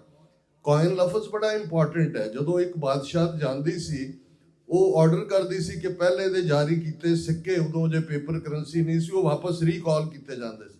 ਤੁਸੀਂ ਕਦੇ ਸਿੱਖ ਰਾਜ ਜਾਣ ਦੀਆਂ ਦਾਸਤਾਨਾਂ ਹਮੇਸ਼ਾ ਹੀ ਪੇਨਫੁਲ ਹੁੰਦੀਆਂ ਨੇ। ਸਿੱਖ ਰਾਜ ਕਿਵੇਂ ਬਣਿਆ, ਸਿੱਖ ਰਾਜ ਕਿਵੇਂ ਗਿਆ, ਹਰ ਪੰਥ ਦਰਦੀ ਨੇ ਉਸ ਦੇ ਉੱਤੇ ਅਥਰੂ ਵਗਾਏ ਹੋਏ ਨੇ। ਪਰ ਰਾਜ ਜਾਣ ਤੋਂ ਬਾਅਦ ਪ੍ਰੋਸੈਸ ਕਿਵੇਂ ਹੁੰਦੀ ਹੈ, ਹਿਊਮਿਲੇਟ ਕਿਵੇਂ ਕੀਤਾ ਜਾਂਦਾ ਹੈ, ਝੰਡਾ ਹੀ ਨਹੀਂ ਉਤਰਦਾ। ਸਿੱਖ ਰਾਜ ਜਾਣ ਤੋਂ ਬਾਅਦ ਕਈ ਮਹੀਨੇ, ਨਾਨਕਸ਼ਾਹੀ ਸਿੱਕਾ ਸੀ ਸਾਡਾ, ਪੌਂਡ ਨਾਲੋਂ ਜਾਂ ਉਸ ਵੇਲੇ ਦੀ ਕਰੰਸੀ ਨਾਲੋਂ 12 ਗੁਣਾ ਜ਼ਿਆਦਾ ਪਾਵਰਫੁਲ, ਉਹ ਉਹਨਾਂ ਨੇ ਰੀਕਾਲ ਕੀਤਾ। ਔਰ ਕਈ ਮਹੀਨੇ ਉਹ ਮੈਲਟ ਕਰਕੇ ਟਨਾਂ ਦੇ ਟਨ ਚਾਂਦੀ ਉਹਨਾਂ ਨੇ ਇਕੱਠੀ ਕੀਤੀ। ਔਰ ਫਿਰ ਇਹ ਹੋਇਆ ਕਿ ਵੀ ਹੁਣ ਸਿੱਕਾ ਜਿਨ੍ਹਾਂ ਦਾ ਚੱਲਦਾ ਸੀ ਉਹ ਖਤਮ ਹੋ ਗਿਆ, ਹੁਣ ਯੂਨੀਅਨ ਜੈਕ ਵਾਲਿਆਂ ਦਾ, ਫਰੰਗੀ ਦਾ ਰਾਜ ਆ ਗਿਆ। ਪਰ ਭਾਈ ਗੁਰਦਾਸ ਜੀ ਨੇ ਯਾਦ ਦਹਾਨੀ ਕਰਵਾਈ ਸੀ ਕਿ ਇਹ ਜਿਹੜਾ ਯੂਨੀਕ ਕੋਇਨ ਹੈ, ਮਾਰਿਆ ਸਿੱਕਾ ਜਗਤ ਵਿੱਚ ਨਾਨਕ ਨਿਰਮਲ ਪੰਥ ਚਲਾਏ। ਇਹ ਨਵਾਂ ਕੋਇਨ ਹੈ, ਨਵਾਂ ਥਾਟ ਹੈ। ਇਹ ਉਹ ਥਾਟ ਹੈ ਜਿਹੜਾ ਤਿੰਨੋਂ ਥਾਟਸ ਨੂੰ ਨਕਾਰਦਾ ਹੈ। ਤਿੰਨ ਥਾਟਸ ਹਨ, ਕਾਦੀ ਕੂੜ ਬੋਲ ਮਲ ਖਾਏ, ਬ੍ਰਾਹਮਣ ਨਾਵੇ ਜੀਆਂ ਕਾਏ, ਜੋਗੀ ਜੁਗਤ ਨ ਜਾਣੈ, ਅੰਧ ਤੀਨੇ ਉਜਾੜੇ ਕਾ ਬੰਦ। ਇਹ ਤਿੰਨ ਸਕੂਲ ਆਫ ਥਾਟ ਪੈਰਲਲ ਜਿਹੜੇ ਲੋਕਾਂ ਨੂੰ ਹਨੇਰੇ ਵਿੱਚ ਰੱਖ ਰਹੇ ਸਨ, ਕਲੇਮ ਉਹਨਾਂ ਦੇ ਬੜੇ ਸਨ। ਤੇ ਉਸ ਧਰਤੀ ਦੇ ਉੱਤੇ ਗੁਰੂ ਨਾਨਕ ਪਾਤਸ਼ਾਹ ਉਸ ਮੈਸੇਜ ਨੂੰ ਦਿੰਦੇ ਨੇ ਜਿਹੜਾ ਸੱਚ, ਹੱਕ, ਇਨਸਾਫ ਦਾ ਮੈਸੇਜ ਹੈ। ਉਹ ਜ਼ਾਲਮ ਨੂੰ ਵੰਗਾਰਦਾ ਹੈ, ਬਾਦਸ਼ਾਹਾਂ ਨੂੰ ਵੰਗਾਰਦਾ ਹੈ। ਰਾਜੇ ਸ਼ੀਂ ਮੁਕੱਦਮ ਕੁੱਤੇ, ਜਾਏ ਜਗਾਇਨ ਬੈਠੇ ਸੁੱਤੇ, ਚਾਕਰ ਨਹਿੰਦਾ ਪਾਇਨ ਕਾਓ, ਰਤ ਪਿੱਤ ਕੁੱਤਿਓ ਛੱਟ ਜਾਓ। ਗੁਰੂ ਨਾਨਕ ਪਾਤਸ਼ਾਹ ਉਹ ਮੈਸੇਜ ਹਮਲਾਵਰ ਬਾਬਰ ਨੂੰ ਇਹ ਗੱਲ ਸੁਣਾਉਂਦਾ ਹੈ ਕਿ ਪਾਪ ਕੀ ਜੰਜ ਲੈ ਕਾਬਲੋਂ ਤਾਂ ਆਇਆ, ਜੋਰੀ ਮੰਗੈ ਦਾਨ ਵੇ ਲਾਲੋ, ਕਿ ਤੇਰੀ ਫੌਜ ਪਾਪ ਦੀ ਜੰਜ ਹੈ। ਇਹ ਸੌਖਾ, ਜਦੋਂ ਤੁਸੀਂ ਮਜ਼ਹਬਾਂ ਦੀ ਹਿਸਟਰੀ ਦੇਖਦੇ ਹੋ ਤੇ ਇਹ ਪਹਿਲਾਂ ਕਦੇ ਨਹੀਂ ਸੀ ਵਾਪਰਿਆ। ਇਹ ਤਾਂ ਉਹ ਧਰਤੀ ਦੇ ਲੋਕ ਜਿਹੜੇ ਅੱਜ 77 ਸਾਲਾਂ ਤੋਂ ਸਾਡੇ ਤੇ ਜਿਹੜੇ ਨੇ ਲੇਬਰ ਲਾਉਣ ਲੱਗੇ ਹੋਏ ਨੇ, ਟ੍ਰਾਂਸਨੈਸ਼ਨਲ ਡਿਪਰੈਸ਼ਨ ਤੱਕ ਪਹੁੰਚ ਗਏ ਨੇ, ਇਹਨਾਂ ਨੇ ਤਾਂ ਸ਼ਲੋਕ ਕੜੇ ਹੋਏ ਸੀ, ਦਿਲੀਸ਼ਵਰੋ ਈਸ਼ਵਰੋ, ਕਿ ਦਿੱਲੀ ਦਾ ਬਾਦਸ਼ਾਹ ਹੀ ਰੱਬ ਹੈ। ਅਲਾਉਦੀਨ ਖਿਲਜੀ ਦੇ ਵੇਲੇ ਸੀ ਕਿ ਵੀ ਮੁਸਲਮਾਨ ਥੁੱਕਣਾ ਚਾਹੇ ਤਾਂ ਮੂੰਹ ਅੱਡ ਦੇਣ, ਤੇ ਉਹਨੂੰ ਕਬੂਲ ਕਰਦੇ ਰਹੇ, ਉਹਨੂੰ ਦਿਲੀਸ਼ਵਰੋ ਈਸ਼ਵਰੋ ਬਣਾਇਆ ਹੋਇਆ। ਤੇ ਜਦੋਂ ਗੁਰੂ ਨਾਨਕ ਪਾਤਸ਼ਾਹ ਨੇ ਸੱਚ, ਹੱਕ, ਇਨਸਾਫ ਦਾ ਰਸਤਾ ਦਿਖਾਇਆ, ਸੱਚ ਕੀ ਬਾਣੀ ਨਾਨਕ ਆਖੈ, ਸੱਚ ਸੁਣਾਏ ਸੀ ਸੱਚ ਕੀ ਬੇਲਾ, ਧਰਤੀ ਦਾ ਖਮੀਰ ਬਦਲਿਆ। ਇੱਕ ਮਹਿਜ਼ ਨਵਾਂ ਮਜ਼ਹਬ ਨਹੀਂ ਆਇਆ, ਇੱਕ ਨਵੀਂ ਥਾਟ ਪ੍ਰੋਸੈਸ ਨਹੀਂ ਆਈ, ਇੱਕ ਨਵੀਂ ਤਹਿਜ਼ੀਬ ਆਈ। ਜਦੋਂ ਅਸੀਂ ਤਹਿਜ਼ੀਬ, ਸਿਵਲਾਈਜੇਸ਼ਨ ਜਾਂ ਜਿਹਦੇ ਲਈ ਅੱਜ ਲਫ਼ਜ਼ ਸੱਭਿਆਚਾਰ ਹਿੰਦੀਆਈਜ਼ਡ ਲਫ਼ਜ਼ ਇਸਤੇਮਾਲ ਹੁੰਦਾ ਹੈ, ਇਹਦੇ ਵਿੱਚ ਆਪਣੀ ਜ਼ਬਾਨ ਹੈ, ਆਪਣਾ ਰਹਿਣ ਸਹਿਣ ਹੈ, ਆਪਣੀਆਂ ਇੰਸਟੀਟਿਊਸ਼ਨਸ ਨੇ, ਆਪਣੀ ਇੰਡਸਟਰੀ ਹੈ, ਆਪਣਾ ਕਮਰਸ ਹੈ। ਤੁਸੀਂ 10 ਪਾਤਸ਼ਾਹੀਆਂ ਨੇ ਜਿਵੇਂ ਸਿਟੀ ਸੈਂਟਰ ਐਸਟੈਬਲਿਸ਼ ਕੀਤੇ, ਕਰਤਾਰਪੁਰ ਸਾਹਿਬ, ਖਡੂਰ ਸਾਹਿਬ, ਗੋਇੰਦਵਾਲ ਸਾਹਿਬ, ਚੱਕ ਰਾਮਦਾਸ, ਤਰਨ ਤਾਰਨ, ਕਰਤਾਰਪੁਰ ਸਾਹਿਬ, ਹਰਗੋਬਿੰਦਪੁਰ, ਕੀਰਤਪੁਰ ਸਾਹਿਬ, ਪੌਂਟਾ ਸਾਹਿਬ, ਅਨੰਦਪੁਰ ਸਾਹਿਬ, ਚੱਕ ਨਾਨਕੀ ਗੁਰੂ ਤੇਗ ਬਹਾਦਰ ਸਾਹਿਬ ਨੇ ਜਿਹੜਾ ਅਨੰਦਪੁਰ ਸਾਹਿਬ ਬਣਦਾ। ਹੁਣ ਇਹ ਸੋਵਰਨ ਸਟੇਟਸ ਨੇ, ਇੱਕ ਵਾਰ ਬਾਏ ਕਰ ਲਿਆ, ਟੈਕਸ ਨਹੀਂ ਕਦੇ ਪੇ ਕੀਤਾ ਹੈ। ਇਹ ਜਿਹੜਾ ਚੈਲੰਜ ਹੈ, ਔਰ ਅਕਬਰ ਦੇ ਜ਼ਮਾਨੇ 'ਚ ਜਿਹਨੂੰ ਬੜਾ ਨੌ ਰਤਨਾਂ 'ਚ ਬੀਰਬਲ ਦੇ ਲਤੀਫੇ ਸੁਣਾਏ ਜਾਂਦੇ ਨੇ, ਉਹ ਫੌਜ ਲੈ ਕੇ ਆ ਗਿਆ ਸੀ ਕਿ ਜੀ ਟੈਕਸ ਦਿਓ ਸਾਨੂੰ। ਔਰ ਉਦੋਂ ਉਹਨੂੰ ਆਰਡਰ ਆਇਆ ਵੀ ਮੇਵਾੜ ਕੇ ਕਿੱਥੇ ਕੋਈ ਰਿਬੈਲੀਅਨ ਸੀ ਵੀ ਉੱਥੇ ਜਾ, ਉੱਥੇ ਮਰ ਗਿਆ ਲੜਦਾ ਹੋਇਆ। ਇਹ ਜਦੋਂ ਅਸੀਂ ਇਸ ਸਾਰੇ ਨੂੰ ਦੇਖਦੇ ਹਾਂ, ਬਹੁਤ ਵਾਰ ਜਿਵੇਂ ਡਾਕਟਰ ਸਾਹਿਬ ਨੇ ਮੈਂਸ਼ਨ ਕੀਤਾ ਕਿ ਅਸੀਂ ਇਕਨੋਮਿਕਲ ਪ੍ਰੋਸਪੈਰਿਟੀ ਦੀ ਗੱਲ ਕਰਦੇ ਹਾਂ, ਖਾਲਿਸਤਾਨ ਲਫ਼ਜ਼ ਤੋਂ ਭੈਭੀਤ ਵੀ ਹੈ। ਅੱਧੇ ਹੋਣਗੇ ਕਿ ਜੀ ਉਹਦੀ ਇਕੋਨਮੀ ਕੀ ਹੋਏਗੀ, ਜੀ ਲੈਂਡ ਲੌਕਡ ਕੰਟਰੀ ਹੈ, ਜਿਹਨਾਂ ਨੂੰ ਕੋਈ ABC ਨਹੀਂ ਹੈ ਫਾਰਮੂਲਾ ਕਿ ਦੁਨੀਆ 'ਚ ਕਿੰਨੇ ਲੈਂਡ ਲੌਕਡ ਮੁਲਕ ਨੇ। ਮਹਾਰਾਜਾ ਰਣਜੀਤ ਸਿੰਘ ਦੇ ਰਾਜ ਦੀ ਪ੍ਰੋਸਪੈਰਿਟੀ, ਜਦੋਂ ਉਹਨੇ ਤੋਸ਼ਾਖਾਨਾ ਵੀ ਖੋਲ੍ਹਿਆ ਲਾਰਡ ਡਲਹੌਜ਼ੀ ਨੇ, ਲਾਰੈਂਸ, ਉਹਨਾਂ ਦੀਆਂ ਅੱਖਾਂ ਚੁੰਦੇ ਆ ਗਈਆਂ। ਉਸ ਸਾਰੇ ਪੀਰੀਅਡ 'ਚ ਬੇਸ਼ੱਕ ਅਕਾਲ ਉਹਨਾਂ ਜ਼ਮਾਨਿਆਂ 'ਚ 8-10 ਸਾਲ ਬਾਅਦ ਪੈ ਜਾਂਦਾ ਸੀ।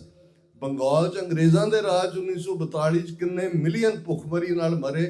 ਸਮੁੱਚੇ ਸਿੱਖ ਰਾਜ ਦੇ ਵਿੱਚ ਕਦੇ ਕੋਈ ਬੰਦਾ ਭੁੱਖਾ ਨਹੀਂ ਸੀ ਮਰਿਆ ਜਦੋਂ ਅਕਾਲ ਵੀ ਪਿਆ ਹੋਇਆ।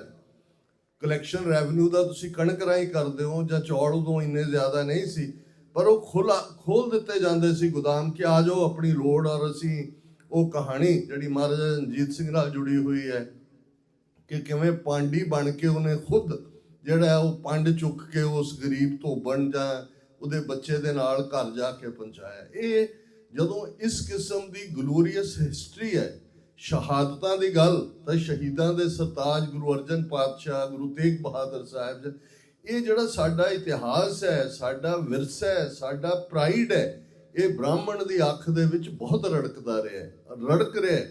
5 ਸਦੀਆਂ ਦਾ ਵੈਰ ਪਹਿਲਾਂ ਉਹਨਾਂ ਨੇ ਕਿਹੜਾ ਘੱਟ ਕੀਤਾ। ਜੇ 14 ਜੰਗਾਂ 10ਵੇਂ ਪਾਤਸ਼ਾਹ ਨੇ ਆਪਣੇ ਜੀਵਨ ਦੀਆਂ ਲੜੀਆਂ ਨੇ, ਹਿਸਟਰੀ ਨੂੰ ਤੁਸੀਂ ਰਾਈਟ ਪਰਸਪੈਕਟਿਵ 'ਚ ਦੇਖੋ, 11 ਜੰਗਾਂ 22 ਧਾਰ ਦੇ ਪਹਾੜੀ ਰਾਜਿਆਂ ਦੇ ਖਿਲਾਫ ਨੇ। ਜਿਹੜਾ ਫਾਈਨਲ ਘੇਰਾ ਵੀ 9 ਮਹੀਨੇ ਦਾ ਹੈ। 10ਵੇਂ ਪਾਤਸ਼ਾਹ ਜ਼ਫਰਨਾਮਾ 'ਚ ਔਰੰਗਜ਼ੇਬ ਨੂੰ ਕਹਿੰਦੇ ਨੇ, ਤੂੰ ਵੀ ਬੁੱਤੋ ਸ਼ਿਕਨ ਹੈ, ਮੈਂ ਵੀ ਬੁੱਤੋ ਸ਼ਿਕਨ ਹੈ, ਤੂੰ ਬੁੱਤ ਪ੍ਰਸਤ ਨਾ 22 ਧਾਰ ਦੇ ਪਹਾੜੀ ਰਾਜਿਆਂ ਦੇ ਕਹਿਣ ਤੇ ਅਨੰਦਪੁਰ ਤੇ ਹਮਲਾਵਰ ਹੋਏ। ਹੁਣ ਇਸ ਸਾਰੇ ਨੂੰ, ਪਰ ਇਹਨਾਂ ਦੇ ਕੋਲ ਡਾਇਰੈਕਟ ਸਟੇਟ ਪਾਵਰ ਨਹੀਂ ਸੀ। ਕੰਸਪੀਰੇਸੀ ਕਰਦੇ ਰਹੇ ਉਹ, ਚੰਦੂ ਹੋਏ, ਗੰਗੂ ਹੋਏ, ਸੁਚਾਨੰਦ ਹੋਏ, ਲੱਖੂ ਹੋਏ, ਜੱਸੂ ਹੋਏ। ਇਹ ਸਾਰੇ ਇਤਿਹਾਸ ਤੋਂ ਤੁਸੀਂ ਵਾਕਿਫ ਹੋ। ਮੈਂ ਇੱਕ ਗਲੈਂਸ ਤੁਹਾਨੂੰ ਦਿਵਾਉਣਾ ਚਾਹੁੰਦਾ ਕਿ ਇਹ ਜਿਹੜੀ ਲੜਾਈ ਜਿਹੜੀ ਅੱਜ ਬਹੁਤਿਆਂ ਨੂੰ ਲੱਗਦੀ ਹੈ ਜੀ ਪਤਾ ਨਹੀਂ ਜੇ ਨਾ ਖਾਲਿਸਤਾਨ ਹੁੰਦਾ ਬੜਾ ਵਧੀਆ ਸੀ ਜੀ, ਉੱਥੇ ਵੀ ਸਾਡੇ ਟਰੱਕ ਚੱਲਦੇ ਸੀ, ਇੱਥੇ ਵੀ ਚੱਲਦੇ ਸੀ। ਗੁਲਾਮੀ ਔਰ ਆਜ਼ਾਦੀ ਸਟੇਟ ਆਫ ਮਾਈਂਡ ਜ਼ਰੂਰ ਹੈ। ਤੁਸੀਂ ਜੇ ਗੁਲਾਮੀ ਕਬੂਲ ਕਰਨੀ ਹੈ ਤੇ ਤੁਸੀਂ ਫਿਰ ਗੁਲਾਮੀ ਨੂੰ ਇੰਜੋਏ ਵੀ ਕਰਨ ਲੱਗ ਜਾਂਦੇ ਹੋ। ਇੱਕ ਮੈਡੀਕਲ ਟਰਮ ਹੈ ਸਟਾਕਹੋਮ ਸਿੰਡਰੋਮ। ਸਟਾਕਹੋਮ ਸਿੰਡਰੋਮ ਹੁੰਦਾ ਵੀ ਜਿਹੜਾ ਤੁਹਾਡਾ ਕੈਪਟਰ ਹੁੰਦਾ ਹੈ, ਜਿਹਨੇ ਤੁਹਾਨੂੰ ਕੈਦੀ ਬਣਾਇਆ ਹੁੰਦਾ ਹੈ, after some time you start loving him. ਤੁਹਾਨੂੰ ਲੱਗਦਾ ਵੀ ਬਹੁਤ ਅੱਜ ਜਿਵੇਂ ਇੱਕ ਸਾਡਾ ਤਬਕਾ, ਲਓ ਜੀ ਸਾਡਾ ਕਰੋੜਾਂ ਦੀਆਂ ਕੋਠੀਆਂ ਨੇ, ਕਿੱਲਾ ਇੰਨੇ ਦਾ ਹੋ ਗਿਆ, ਬੜਾ ਵਧੀਆ ਰਹਿੰਦੇ ਆ ਅਸੀਂ, ਬਾਹਰ ਐਵੇਂ ਇਹਨਾਂ ਦੇ ਚੰਦ, ਇਹਨਾਂ ਨੇ ਹੱਟੀਆਂ ਖੋਲੀਆਂ ਹੋਈਆਂ, ਆਪਣਾ ਸੌਦਾ ਵੇਚਦੇ ਨੇ। ਹੁਣ ਇਸ ਸਾਰੇ ਨੂੰ ਸਮਝਣਾ ਜ਼ਰੂਰੀ ਹੈ ਕਿ ਅੱਜ ਕੌਮ ਜਿਸ ਮੁਕਾਮ ਦੇ ਉੱਤੇ ਆ ਕੇ ਖੜੀ ਹੈ, ਇਹ ਸਾਡੇ ਲਈ ਚੈਲੰਜ ਵੀ ਹੈ ਤੇ ਓਪਰਚੁਨਿਟੀ ਵੀ ਹੈ। ਕਦੇ ਵੀ ਜਿਵੇਂ ਮੈਂ ਕੱਲ ਆਪਣੀ ਪ੍ਰੈਜੈਂਟੇਸ਼ਨ 'ਚ ਵੀ ਕਿਹਾ ਸੀ, ਤੁਹਾਡੇ ਇੱਥੇ ਜਿਹੜੇ ਐਬੋਰੀਜਨਲਸ ਨੇ 65,000 ਸਾਲ ਦਾ ਉਹਨਾਂ ਦਾ ਇਤਿਹਾਸ ਹੈ। 65,000 years ਉਹਨਾਂ ਦੀ ਹੋਂਦ ਬਿਫੋਰ ਮੰਨੀ ਜਾਂਦੀ ਹੈ।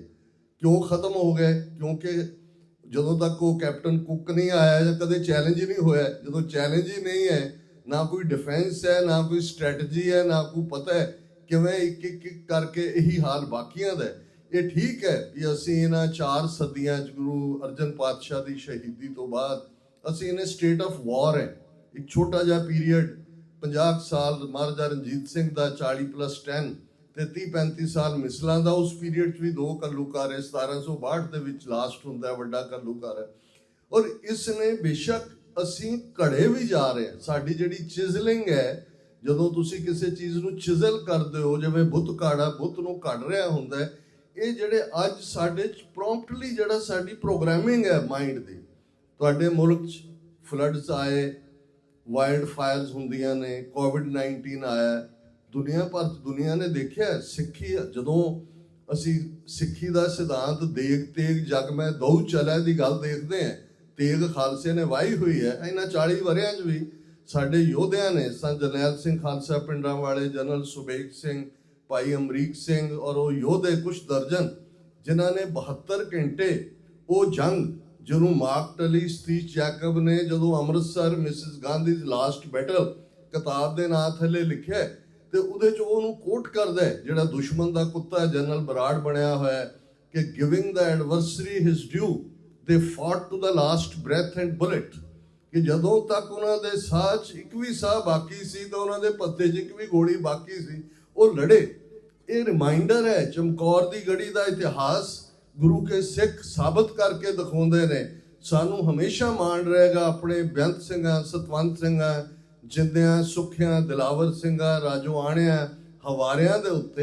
ਇਹ ਇੱਕ ਕੌਨਸਟੈਂਟ ਇਤਿਹਾਸ ਸਿਰਜਿਆ ਜਾ ਰਿਹਾ। ਕੱਲੇ ਕੱਲੇ ਸਿੱਖ ਦੀ ਸਪਿਰਿਟ। ਕਰਮਜੀਤ ਸਿੰਘ 4 ਦਿਨ ਉੱਥੇ ਜਾ ਕੇ ਰਾਜਘਾਟ ਤੇ ਵੇਟ ਕਰ ਰਿਹਾ ਵੀ ਆਣਾ ਰਾਜੀਵ ਗਾਂਧੀ ਨੇ, ਔਰ ਸਾਰਾ ਸਿਕਿਉਰਿਟੀ ਬ੍ਰੀਚ ਕਰ ਦਿੰਦਾ ਹੈ। ਕਿਵੇਂ ਇੱਕ ਇਕੱਲਾ ਬੰਦਾ ਉਹਨਾਂ ਦਾ ਸਾਰਾ ਸਿਸਟਮ ਉਡਾ ਕੇ ਰੱਖ ਦਿੰਦਾ ਹੈ।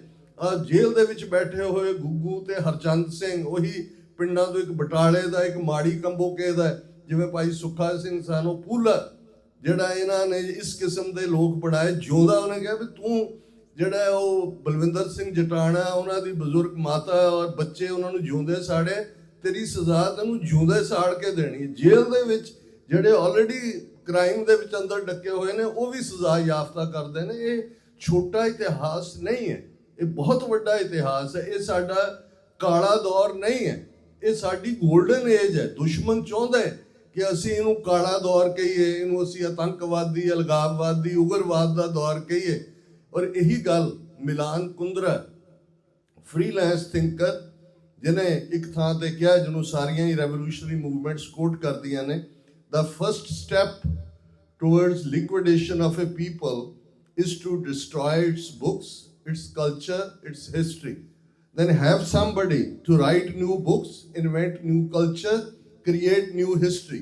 Before long, those people will forget what they were and what they are. The struggle is of memory against forgetting. ਕਿ ਲਿਕੁਇਡੇਟ ਕਰਨ ਦਾ ਪਹਿਲਾ ਕਿ ਬੁੱਕਸ ਡਿਸਟਰੋਏ ਕਰ ਦਿਓ, ਤਹਿਜ਼ੀਬ ਡਿਸਟਰੋਏ ਕਰ ਦਿਓ, ਹਿਸਟਰੀ ਡਿਸਟਰੋਏ ਕਰ। ਫਿਰ ਆਪਣਾ ਪੈਨਲ ਬਣਾਓ ਹਿਸਟੋਰੀਅਨਸ ਦਾ, ਹਿੰਦੂ ਤਵੀ ਰੱਖੋ ਸਕੂਲਾਂ 'ਚ, NRCT ਦਾ ਸਿਲੇਬਸ ਬਦਲੋ, ਯੂਨੀਵਰਸਿਟੀ ਗ੍ਰਾਂਟਸ ਕਮਿਸ਼ਨ ਦਾ ਤਲਵਾਰ ਚਲਾਓ, ਔਰ ਨਵਾਂ ਕ੍ਰੀਏਟ ਕਰੋ। ਸੌਫਟ ਪਾਵਰ, ਬਾਲੀਵੁੱਡ ਕਿਸ ਕਿਸਮ ਦਾ ਝੂਠ, ਕਦੇ ਰਾਣੀ ਪਦਮਨੀ ਨਾਲ ਅਲਾਉਦੀਨ ਖਿਲਜੀ ਜੋੜ ਦਿਓ, ਕਦੇ ਕਸ਼ਮੀਰ ਫਾਈਲਸ ਬਣਾ ਦਿਓ, ਕਦੇ ਕੇਰਲਾ ਫਾਈਲਸ ਬਣਾ ਦਿਓ, ਕਦੇ ਆ ਕੰਗਣਾ ਰਣੌਤ ਵਰਗੀਆਂ ਜਿਹੜੀਆਂ ਹਿੰਦੂ ਤਵੀ ਸ਼ੋ ਗਰਲਸ ਨੇ, ਉਹਨਾਂ ਤੋਂ ਤੁਸੀਂ ਸੰਤ ਭਿੰਡਰਾਂ ਵਾਲਿਆਂ ਨੂੰ ਬਦਨਾਮ ਕਰਨ ਲਈ ਐਮਰਜੈਂਸੀ ਫਿਲਮ, ਉਹਨੂੰ ਫੰਡਿੰਗ ਕਰੋ, ਉਹਦਾ ਦੂਜਾ ਕਰੋ। ਲੋਕਾਂ ਦੇ ਵਿੱਚ ਇੰਨਾ ਕੁ ਭੰਬਲ ਭੂਸਾ ਪਾ ਦਿਓ ਵੀ ਉਹਨਾਂ ਨੂੰ ਪਤਾ ਹੀ ਨਾ ਲੱਗੇ ਵੀ ਸੱਚ। ਫਿਰ ਉਹਨਾਂ ਨੂੰ ਕਹੋ ਜੀ ਭੁੱਲ ਜਾਓ। ਇਹਨਾਂ ਨੂੰ ਕੋਈ ਪੁੱਛੇ ਵੀ ਰਾਮ ਰਾਵਣ ਦੀ ਕਹਾਣੀਆਂ ਸੁਣਾਉਂਦੇ ਆ, ਤੁਹਾਨੂੰ ਸਦੀਆਂ ਬੀਤ ਗਈਆਂ, ਤੁਹਾਡੇ ਰਾਵਣ ਬੈਠੇ ਨੇ, ਉਹ ਮੋਦੀ, ਅਮਿਤ ਸ਼ਾਹ, ਇਹਨਾਂ ਤੋਂ ਵੱਡੇ ਅਜੀਤ ਡੋਵਲ, ਇਹਨਾਂ ਤੋਂ ਵੱਡੇ ਕੌਣ ਰਾਵਣ ਨੇ? ਤੁਸੀਂ ਕਿਉਂ ਸਾੜਦੇ ਹੋ ਹਰ ਸਾਲ ਜੀ ਰਾਵਣ ਨੂੰ ਵੀ, ਤੇ ਉਹਦੇ ਭਰਾ ਵੀ, ਤੇ ਦੂਜੇ ਵੀ ਜੀ, ਈਵਲ ਔਰ ਫਲਾਣਾ ਤੇ ਢਿਮਕਾ। ਇਹ ਗੱਲ ਜਿਵੇਂ ਡਾਕਟਰ ਸਾਹਿਬ ਨੇ ਕਿਹਾ ਬੜਾ ਇੰਪੋਰਟੈਂਟ ਹੈ। ਸਾਡੇ ਝੰਡੇ, ਸਾਡੇ ਬੁੰਗੇ, ਸਾਡੀ ਤਾਰੀਖ, ਸਾਡਾ ਇਤਿਹਾਸ, ਸਾਡਾ ਪ੍ਰਾਈਡ, ਸਾਡੀ ਤਾਂ ਅਰਦਾਸ ਹੀ ਜਿਹੜੀ ਹੈ, ਕਿੰਨਾ ਹਿੱਸਾ ਅਰਦਾਸ ਦਾ 80% ਹੀ ਹਿਸਟਰੀ ਦੀ ਰੈਪੀਟੀਸ਼ਨ ਹੈ। ਰੋਜ਼ ਅਰਦਾਸ ਅਕਾਲ ਪੁਰਖ ਵਾਚਕ ਹੈ। ਅਕਾਲ 10 ਗੁਰੂ ਸਾਹਿਬਾਨ, ਗੁਰੂ ਗ੍ਰੰਥ ਸਾਹਿਬ ਤੋਂ ਬਾਅਦ 5 ਪਿਆਰੇ, 4 ਸਾਹਿਬਜ਼ਾਦੇ, ਸਾਰਾ ਇਤਿਹਾਸ ਜਦੋਂ ਬਾਰ-ਬਾਰ ਦੁਹਰਾਇਆ ਜਾਂਦਾ ਹੈ ਕਿ ਪਿਆਰ ਵਾਲੇ ਵੀ ਨੇ, ਸਚਿਆਰੇ ਵੀ ਨੇ, ਤੇਗ ਜਿਨ੍ਹਾਂ ਨੇ ਚਲਾਈ ਹੈ, ਜਿਨ੍ਹਾਂ ਨੇ ਦੇਗ ਚਲਾਈ ਹੈ, ਤੇਗ ਵਾਈ ਹੈ, ਉਹਨਾਂ ਦੀ ਔਰ ਸਿੱਖੀ ਕੇਸਾ ਸਵਾਸਾਂ ਨਾਲ ਨਿਭਾਈ। ਪਰ ਇਹ ਸਾਰਾ ਇੱਕ step by step Akal Purakh ਦੇ ਸਾਹਮਣੇ ਤੁਹਾਡੇ ਲਈ ਰਿਮਾਈਂਡਰ ਹੈ, ਸਾਡੇ ਲਈ ਰਿਮਾਈਂਡਰ ਹੈ। ਦੇਗ ਤੇਗ ਫਤਿਹ, ਬਿਰਦ ਕੀ ਪੈਜ, ਪੰਥ ਕੀ ਜੀਤ, ਸ੍ਰੀ ਸਾਹਿਬ ਜੀ ਸਹਾਇ, ਖਾਲਸਾ ਜੀ ਕੇ ਬੋਲ ਬਾਲੇ। ਫਾਰਸੀ ਦਾ ਸ਼ਬਦ ਹੈ, ਬਾਲੇ ਦਾ ਮਤਲਬ ਹੈ ਉੱਚਾ, ਖਾਲਸੇ ਦਾ ਬੋਲ ਉੱਚਾ ਹੈ, ਜਿਹਦੀ ਟਰਾਂਸਲੇਸ਼ਨ ਸਰ ਕਪੂਰ ਸਿੰਘ ਕਰਦੇ ਨੇ, the decision making power is vested in the Khalsa. ਜੇ ਤੁਹਾਡੀ ਕਿਸਮਤ ਆਪ ਘੜਨ ਦਾ ਹੱਕ ਤੁਸੀਂ ਕਿਸੇ ਦੇ ਹਵਾਲੇ ਕਰਦੇ ਹੋ, ਨਾਦਰ ਸ਼ਾਹ ਬਾਰੇ ਮਸ਼ਹੂਰ ਹੈ, ਦਿੱਲੀ 'ਚ ਆਇਆ, ਉਹਨੂੰ ਹਾਥੀ ਉਹ ਨਹੀਂ ਸੀ ਰਾਜ, ਇੰਡੀਆ ਦੇ ਕੋਲ ਹੀ ਸੀ ਉਸ ਵੇਲੇ ਦੇ ਭਾਰਤ ਵਾਲੇ ਬਾਦਸ਼ਾਹ, ਬੜੀਆਂ ਹਾਥੀਆਂ ਦੀਆਂ ਫੌਜਾਂ ਸੀ। ਉਹਨੂੰ ਕਹਿੰਦਾ ਜੀ ਹਾਥੀ ਦੀ ਸਵਾਰੀ, ਉਹ ਕਹਿੰਦਾ ਇਹਦੀ ਲਗਾਮ ਫੜਾਓ ਕਿੱਥੇ ਹੈ, ਉਹ ਕਹਿੰਦਾ ਜੀ ਇਹਨੂੰ ਮੁਹਾਵਤ ਚਲਾਉਂਦਾ, ਛਾਲ ਮਾਰ ਕੇ ਥੱਲੇ ਆ ਗਿਆ ਕਿ ਨਾਦਰ ਸ਼ਾਹ ਉਹ ਸਵਾਰੀ ਨਹੀਂ ਕਰਦਾ ਜਿਹਦਾ ਕੰਟਰੋਲ ਕਿਸੇ ਹੋਰ ਦੇ ਕੋਲ ਹੈ। ਇਹ ਤਾਂ ਵੱਖਰੀ ਕਹਾਣੀ ਹੈ ਕਿ 47 ਦੇ ਦੌਰ 'ਚ ਸਾਡੀ ਲੀਡਰਸ਼ਿਪ ਕਿਸ ਕਦਰ ਨਾਈਵ ਅਨਾੜੀ ਸਾਬਤ ਹੋਈ। ਇਹ ਕਹਾਣੀ ਬਾਰ-ਬਾਰ ਰਿਪੀਟ ਕਰਦੇ ਆ। ਉਹ ਪਿਆਰਾ ਸਿੰਘ ਨਿਰਛਲ ਦੀਆਂ ਉਹ 2 ਲਾਈਨਾਂ ਹੀ ਇਸ ਸਾਰੇ ਨੂੰ ਬਿਆਨ ਦਿੰਦੀਆਂ ਨੇ ਕਿ ਬਾਜ਼ੀ ਲੈ ਗਏ ਭਾਨੇ ਸ਼ਾਹ ਹੋਰੀ, ਅਸੀਂ ਧੌਣ ਬਣਾਉਣ ਦੇ ਯਾਰ ਹੀ ਰਹੇ। ਉਹ ਗੁਜ਼ਰ ਗਿਆ ਵਕਤ। ਜੂਨ 84, ਇੱਕ ਨਵਾਂ ਦੌਰ, ਇੱਕ ਨਵਾਂ ਇਤਿਹਾਸ, ਦੁਸ਼ਮਣ ਦਾ ਪੂਰਾ ਅਗਲੀ ਰੂਪ, ਜਿਹਦੇ 'ਚ ਟੋਟਲ ਵਾਰ, ਫਿਜ਼ੀਕਲ ਜੈਨੋਸਾਈਡ, ਹਿਸਟੋਰੀਕਲ ਸਿੱਖ ਰੈਫਰੈਂਸ ਲਾਇਬ੍ਰੇਰੀ, ਆਰਕਾਈਵ 40 ਸਾਲ ਬਾਅਦ ਵੀ ਮੰਗ ਰਹੇ ਨੇ ਜੀ ਕਿਤਾਬਾਂ ਦਿਓ। ਦੂਜਾ ਤੁਸੀਂ ਦੇਖੋਗੇ ਇਹ ਸਾਰੀ ਲੜਾਈ ਕੀ ਹੈ, ਕਦੇ ਪਿਸ਼ੌਰਾ ਸਿੰਘ ਦਾ ਮੈਨੂਸਕ੍ਰਿਪਟ 1245 ਨਿਕਲ ਆਉਂਦਾ ਹੈ, ਕਦੇ ਮੈਕਲਾਉਡ ਨਿਕਲ ਆਉਂਦਾ ਹੈ, ਕਦੇ ਗੋਇੰਦਵਾਲ ਦੀਆਂ ਪੋਥੀਆਂ ਨਿਕਲ ਆਉਂਦੀਆਂ ਨੇ, ਕਦੇ ਕੋਈ ਹੋਰ। ਇਹ ਸਾਰੀ ਰਿਸਰਚ ਦੇ ਨਾਂ ਥੱਲੇ ਗੁਰੂ ਗ੍ਰੰਥ ਸਾਹਿਬ ਦੀ ਆਥੈਂਟਿਸਿਟੀ, ਕਰਤਾਰਪੁਰੀ ਬੀੜ ਨੂੰ ਚੈਲੰਜ ਕਰਵਾਉਣਾ, ਇਹ ਕੀ ਹੈ? ਹਮਲੇ ਕੌਣ ਕਰਵਾ ਰਿਹਾ? ਆ ਸਾਰਾ ਗੁਰੂਡਮ ਜਿਹੜਾ ਖੜਾ ਕੀਤਾ ਹੈ, ਕੋਈ ਸੌਦਾ ਸਾਧ ਆ ਗਿਆ, ਕੌਣ? ਪੈਰੋਲ, ਫਰਲੋ, ਕੀ ਕ੍ਰਿਮੀਨਲ ਕਨਵਿਕਟਡ ਮੈਨ। ਇੱਕ ਹੁੰਦਾ ਵੀ ਵੈਸੇ ਅਜੇ ਟ੍ਰਾਇਲ ਚੱਲ ਰਿਹਾ, convicted in rape and murder. ਹਕੂਮਤਾਂ ਪੈਟਰਨਾਈਜ਼ ਕਰ ਰਹੀਆਂ ਨੇ ਪੰਜਾਬ ਸਾਰਾ। ਤੁਸੀਂ ਦੁਆਬਾ, ਮਾਝਾ, ਮਾਲਵਾ, ਉਹ ਡੌਨ ਸਾਰੇ ਖੜੇ ਕੀਤੇ ਹੋਏ ਨੇ ਰਿਲੀਜੀਅਸ ਬਾਬਿਆਂ ਦੇ ਨਾਂ ਥੱਲੇ। ਉਹ ਕਿਹੜਾ ਕਲਟ ਹੈ ਜਿਹਦਾ ਨਾਂ ਲਓ ਪਤਾ ਨਹੀਂ ਉਹਦਾ ਕੌਣ ਫਾਲੋਅਰ ਕਿੱਥੇ ਬੈਠਾ ਹੁੰਦਾ, ਉਹ ਮੁੜ ਕੇ ਨਾਰਾਜ਼ ਹੁੰਦੇ ਨੇ। ਪਰ ਤੁਹਾਨੂੰ ਗੁਰੂ ਗ੍ਰੰਥ ਸਾਹਿਬ ਦਾ ਦਰ ਛੱਡ ਕੇ ਗੁਰੂ ਗ੍ਰੰਥ ਔਰ ਗੁਰੂ ਪੰਥ, ਮੀਰੀ ਪੀਰੀ ਗੁਰੂ ਗ੍ਰੰਥ ਗੁਰੂ ਪੰਥ ਹੈ। ਪੀਰੀ ਦੀ ਗੁਰਤਾ, ਚਵਰ, ਛਤਰ, ਤਖਤ ਸੋਵਰਨਿਟੀ ਦੀਆਂ ਨਿਸ਼ਾਨੀਆਂ ਨੇ, ਗੁਰੂ ਗ੍ਰੰਥ ਸਾਹਿਬ ਦੇ ਕੋਲ ਹੈ। ਔਰ ਖਾਲਸਾ, ਜਦੋਂ ਅਸੀਂ ਐਡਰੈਸ ਗੁਰੂ ਖਾਲਸਾ ਜੀ ਕਰਦੇ ਹਾਂ, ਮੀਰੀ ਦਾ ਹਾਫਿਜ਼ ਖਾਲਸਾ ਹੈ। ਔਰ ਖਾਲਸਾ ਇਸ ਧਰਤੀ ਦੇ ਉੱਤੇ ਗੁਰੂ ਕਲਗੀਧਰ ਪਾਤਸ਼ਾਹ ਨੇ ਜਿਸ ਖਾਲਸੇ ਨੂੰ ਆਪਣਾ ਆਪਾ ਦੇ ਦਿੱਤਾ। ਕੱਲਾ ਇਹੀ ਨਹੀਂ ਸੀ ਕਿ ਲੜਾਈਆਂ ਜਿੱਤੀਆਂ ਨੇ ਔਰ ਇਹਨਾਂ ਦੀ ਕਿਰਪਾ ਨਾਲ ਬਣਿਆ। ਕਦੇ ਤੁਸੀਂ ਖਾਲਸਾ ਮਹਿਮਾ 'ਚ ਦੇਖਦੇ ਹੋ, ਖਾਲਸਾ ਮੇਰੋ ਸਤਿਗੁਰ ਪੂਰਾ, ਖਾਲਸਾ ਮੇਰੋ ਸੱਜਣ ਸੂਰਾ, ਖਾਲਸਾ ਮੇਰੀ ਜਾਨ ਕੀ ਜਾਨ, ਖਾਲਸਾ ਮੇਰੋ ਪ੍ਰਾਣ ਕੋ ਪ੍ਰਾਣ, ਖਾਲਸਾ ਮੇਰੋ ਮੈਂ ਖਾਲਸੇ ਕਾ ਓਤ ਪੋਤ ਸਾਗਰ ਬੁੰਦੇਰੋ। ਜਿਵੇਂ ਸਮੁੰਦਰ ਦੀਆਂ ਬੂੰਦਾਂ ਇੱਕ ਦੂਸਰੇ 'ਚ ਓਤ-ਪੋਤ ਹੁੰਦੀਆਂ ਨੇ, ਇਵੇਂ ਮੈਂ ਖਾਲਸੇ 'ਚ ਹੈ। ਤੇ ਜਿਸ ਖਾਲਸੇ ਦੇ ਉੱਤੇ ਇੰਨਾ ਮਾਣ ਗੁਰੂ ਕਲਗੀਧਰ ਪਾਤਸ਼ਾਹ ਦਾ ਹੈ, ਇਨ ਪੁੱਤਰਨ ਕੇ ਸੀਸ ਪਰ ਵਾਰ ਦਿਏ ਸੁਤ ਚਾਰ, ਚਾਰ ਮੂਏ ਤੋਂ ਕਿਆ ਹੁਆ ਜੀਵਤ ਕਈ ਹਜ਼ਾਰ। ਜੇ ਉਹਦਾ ਇੱਕ ਤਬਕਾ ਇੰਨਾ ਖੌਫਜ਼ਦਾ ਹੋਏ ਕਿ ਖਾਲਿਸਤਾਨ ਲਫ਼ਜ਼ ਮੂੰਹ 'ਚ ਫਸ ਜਾਏ, ਜਾਂ ਕੋਈ ਹੋਰ ਖੜਾ ਖਾਲਿਸਤਾਨ ਜ਼ਿੰਦਾਬਾਦ ਕਹਿ ਰਿਹਾ ਲੱਤਾਂ ਕੰਬਣ ਲੱਗ ਜਾਣ। ਕਈਆਂ ਨੇ ਪੰਥ ਵੀਜ਼ੇ ਦੇ ਉੱਤੇ ਹੀ ਵੇਚਿਆ ਹੋਇਆ। ਪੰਜਾਬ ਵਾਲਿਆਂ ਦਾ, ਇਹ ਬਾਦਲਾਂ, ਅਮਰਿੰਦਰਾਂ, ਭਗਵੰਤਾਂ ਦਾ, ਇਹਨਾਂ ਦਾ ਤਾਂ ਕੀ ਕਹਿਣਾ। ਇਹ ਤਾਂ ਟੋਟਲ ਡੀਜਨਰੇਟ ਲੱਖੂ ਜੱਸੂ ਦੀ ਔਲਾਦ ਨੇ। ਪਰ ਇਹਨਾਂ ਮੁਲਕਾਂ 'ਚ ਜਿਨ੍ਹਾਂ ਸ਼ਹੀਦਾਂ ਦੇ ਡੁੱਲੇ ਖੂਨ ਦੀ ਬਦੌਲਤ ਸਾਨੂੰ ਪ੍ਰਾਈਡ ਮਿਲਿਆ, ਲੱਖਾਂ ਨੌਜਵਾਨ ਜਿਹੜੇ ਅਸਾਈਲਮ ਦੇ ਥੱਲੇ, ਰੈਫਿਊਜੀ ਸਟੇਟਸ ਦੇ ਥੱਲੇ ਆਏ ਨੇ, ਇਹ ਸਾਡਾ ਫਰਜ਼ ਬਣਦਾ ਹੈ। ਔਰ ਅੱਜ ਜਿਵੇਂ ਡਾਕਟਰ ਸਾਹਿਬ ਨੇ ਮੈਂਸ਼ਨ ਕੀਤਾ, ਹਾਲਾਤ ਜਦੋਂ ਥਰਡ ਫੈਕਟਰ ਇੰਟਰੋਡਿਊਸ ਹੁੰਦਾ ਹੈ, ਉਦੋਂ ਬਹੁਤ ਵਾਰੀ ਤਬਦੀਲੀਆਂ ਹੁੰਦੀਆਂ ਨੇ map making. First world war ਖਤਮ ਹੋਇਆ, ਮਿਡਲ ਈਸਟ ਜਿਹੜਾ 700 ਤੋਂ ਜ਼ਿਆਦਾ ਸਾਲ ਤੋਂ ਆਟੋਮਨ ਅੰਪਾਇਰ ਦੇ ਥੱਲੇ ਸੀ, ਉਹਨਾਂ ਤੋਂ ਨਿਕਲਿਆ। ਆ ਨਵੇਂ ਸਾਰੇ ਮੁਲਕ ਜਿਹੜੇ ਨੇ ਉਹ ਫਸਟ ਵਰਲਡ ਵਾਰ ਤੋਂ ਬਣੇ ਮਿਡਲ ਈਸਟ ਦੇ ਵਿੱਚ, ਨਹੀਂ ਤਾਂ ਆਟੋਮਨ ਅੰਪਾਇਰ ਦੇ ਥੱਲੇ। ਸੈਕੰਡ ਵਰਲਡ ਵਾਰ ਬੇਸ਼ੱਕ ਬ੍ਰਿਟਿਸ਼ ਔਰ ਅਲਾਈਜ਼ ਜਿੱਤ ਗਏ, ਇੰਨੇ ਕਮਜ਼ੋਰ ਹੋ ਗਏ ਕਿ ਜਿਨ੍ਹਾਂ ਨੂੰ ਕਾਲੋਨੀਜ਼ ਬਣਾਇਆ ਸੀ ਉਹਨਾਂ ਨੂੰ ਕੈਪਟਿਵ ਨਹੀਂ ਸੀ ਰੱਖ ਸਕਦੇ। ਅਗਲੇ 10-15 ਸਾਲਾਂ 'ਚ ਸਾਰੇ ਮੁਲਕ ਜਿਹੜੇ ਨੇ ਉਹ ਆਜ਼ਾਦ ਹੁੰਦੇ ਨੇ। ਅੱਜ ਵੀ, ਅੱਜ ਪੋਸਟ ਸੈਕੰਡ ਵਰਲਡ ਵਾਰ ਜਿਹੜਾ ਫਾਰਮੈਟ ਸੀ ਉਹ ਬਦਲ ਰਿਹਾ ਹੈ। ਤੁਸੀਂ ਪ੍ਰੈਜ਼ੀਡੈਂਟ ਟਰੰਪ ਦੀ ਲਾਈਨ ਜਿਹੜੀ ਦੇਖਦੇ ਹੋ, ਇਹ ਓਵਰਨਾਈਟ ਨਹੀਂ ਹੈ ਕਿ ਇੱਕ ਪ੍ਰੈਜ਼ੀਡੈਂਟ ਆਇਆ ਉਹ ਨਾਰਸਿਸਿਸਟ ਹੈ, ਕਿ ਉਹ ਈਗੋਟਿਸਟ ਹੈ, ਕਿ ਉਹ ਅਥੋਰੀਟੇਰੀਅਨ ਹੈ, ਕਿ ਉਹ ਫਾਸ਼ਿਸਟ ਹੈ। ਇਹ ਆਪਣੀ ਥਾਂ ਸਾਈਕਾਇਟਰਿਸਟ ਦਾ ਐਨਾਲਿਸਿਸ, ਲੇਕਿਨ ਇਹ ਨੀਤੀਆਂ ਬਣਦੀਆਂ ਨੇ ਜਿਨ੍ਹਾਂ 'ਚ ਉਹਨਾਂ ਨੇ ਦੇਖਿਆ ਕਿ ਭਾਈ ਹੁਣ ਜਿਹੜਾ ਪੋਸਟ ਸੈਕੰਡ ਵਰਲਡ ਵਾਰ ਸਾਰਾ ਬਣਾਇਆ ਸੀ ਸਿਲਸਿਲਾ, ਉਹਨੂੰ ਹੁਣ ਬ੍ਰੇਕ ਕਰੋ। UN ਨੂੰ, world health organisation, UNESCO, climate नाल संबंधित एग्रीमेंट। और वड्डी गल कि फोकस मिडल ईस्ट चों निकल के कदे साउथ अमेरिका दीयां कम्युनिस्ट लहरां वड्डी जिहड़ी है सिरदर्दी सी, अज फोकस साडे खिते च चला गया, साउथ एशिया च चला गया। और सिख फैक्टर जिहड़े 5 मिलियन बाहर ने, अज तुसीं ਆਸਟ੍ਰੇਲੀਆ ਦੇ ਵਿੱਚ 6 ਲੱਖ ਦੇ ਕਰੀਬ ਹੋ, ਤੁਸੀਂ ਇਨਫਲੂਐਂਸ ਵੀ ਕਰਨਾ ਸ਼ੁਰੂ ਕੀਤਾ। ਅਜੇ ਬੇਬੀ ਸਟੈਪ ਨੇ ਪੋਲੀਟੀਕਲ ਲੌਬਿੰਗ ਦੇ ਵਿੱਚ। ਅਮਰੀਕਾ 'ਚ ਅਸੀਂ ਜ਼ਿਆਦਾ ਇਫੈਕਟਿਵ ਢੰਗ ਨਾਲ 50 ਤੋਂ ਜ਼ਿਆਦਾ ਸਿੱਖ ਕਾਕਸ ਦੇ ਮੈਂਬਰ ਕਾਂਗਰਸਮੈਨ ਨੇ। ਕੈਨੇਡਾ ਦੇ ਵਿੱਚ ਜਗਮੀਤ ਸਿੰਘ ਪਿਛਲੀ ਹਕੂਮਤ ਦੇ ਵੇਲੇ ਕਿੰਗ ਮੇਕਰ ਸੀ, ਉਹਦੀ ਪਾਰਟੀ ਦੀ ਬਦੌਲਤ ਜਸਟਿਨ ਟਰੂਡੋ ਦੀ ਪਾਰਟੀ ਦੀ ਹਕੂਮਤ ਰਹੀ। ਬ੍ਰਿਟਨ ਦੇ ਵਿੱਚ 12 ਸਿੱਖ ਮੈਂਬਰ ਪਾਰਲੀਮੈਂਟ ਨੇ। ਔਰ ਇਹ ਸਾਰਾ ਜਿਹੜਾ ਇਨਫਲੂਐਂਸ ਹੈ, ਜਿਵੇਂ ਤੁਸੀਂ ਵੀ ਲੋਕਲ ਜਦੋਂ ਮੈਂ ਦੇਖਦਾ, ਔਰ ਅਸੀਂ TV 84 ਲਈ ਜਦੋਂ ਤੁਹਾਡੀ ਕੋਈ ਪ੍ਰੈਸ ਰਿਲੀਜ਼ ਸਾਂਝੀ ਕਰਦੇ ਹਾਂ, ਕਿਸੇ ਐਕਟੀਵਿਟੀ ਨੂੰ ਫੋਕਸ ਕਰਦੇ ਹਾਂ, ਤੇ ਫਖਰ ਮਹਿਸੂਸ ਹੁੰਦਾ ਹੈ ਕਿ ਆਸਟ੍ਰੇਲੀਆ ਜਿੱਥੇ ਕਦੇ 1830 'ਚ ਸਿੱਖ ਆਏ, ਇੱਕ ਬੋਟਨਿਸਟ ਜਿਹੜਾ ਮਹਾਰਾਜਾ ਰਣਜੀਤ ਸਿੰਘ ਦੇ ਕੋਲੋਂ ਆਇਆ, ਉਹਨੇ ਸਿੱਖਾਂ ਦੇ ਮਾਡਲ ਦੀ ਗੱਲ ਇੱਕ ਹੋਰ ਕੰਟੈਕਸਟ ਦੇ ਵਿੱਚ ਕੀਤੀ। ਅੱਜ ਅਸੀਂ ਆਈਡੀਅਲ ਰਾਜ ਦੀ ਗੱਲ ਕਰਦੇ ਹਾਂ।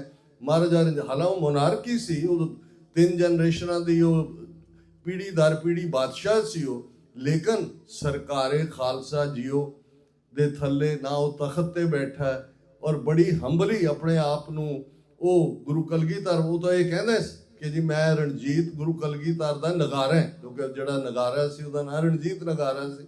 ਜਿਵੇਂ ਗੁਰੂ ਵਜਾਉਂਦਾ ਮੈਂ ਵੱਜਦਾ।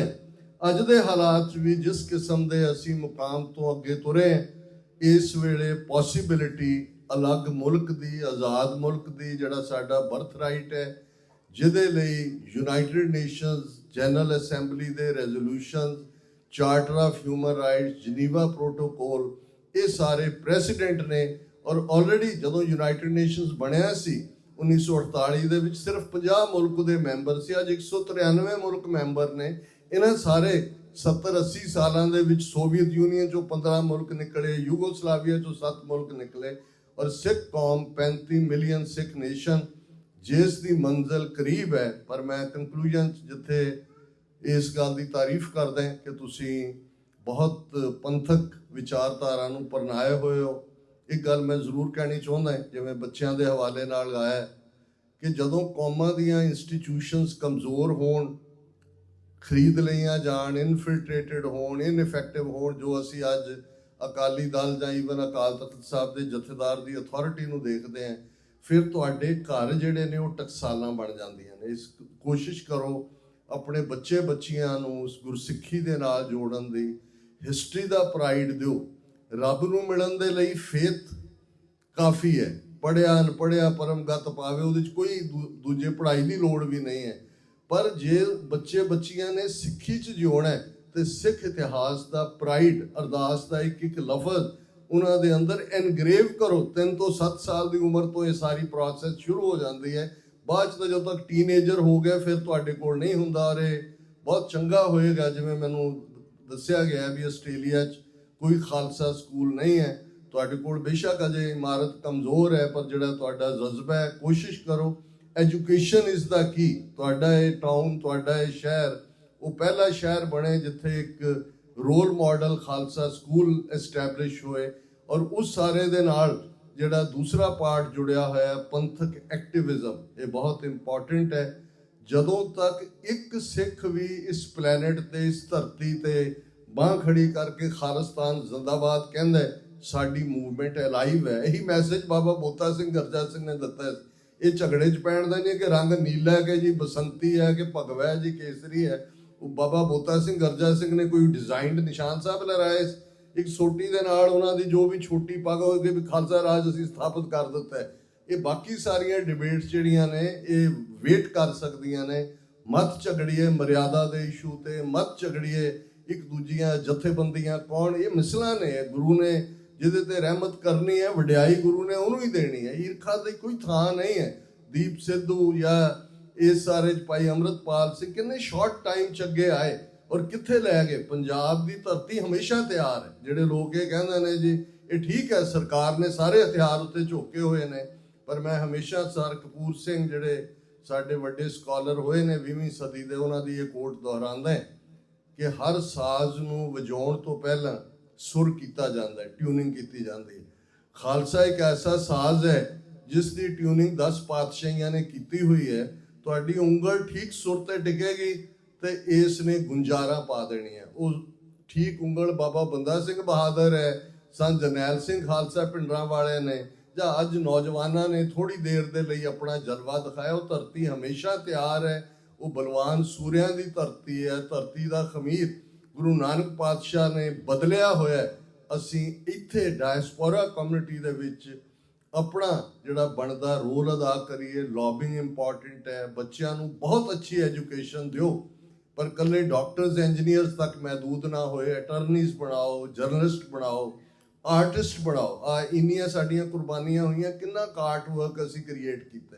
2 ਭੈਣਾਂ UK ਦੀਆਂ, ਉਹਨਾਂ ਨੇ ਜੂਨ 84 ਦੇ ਉੱਤੇ ਕੁਝ ਕੰਮ ਕੀਤਾ।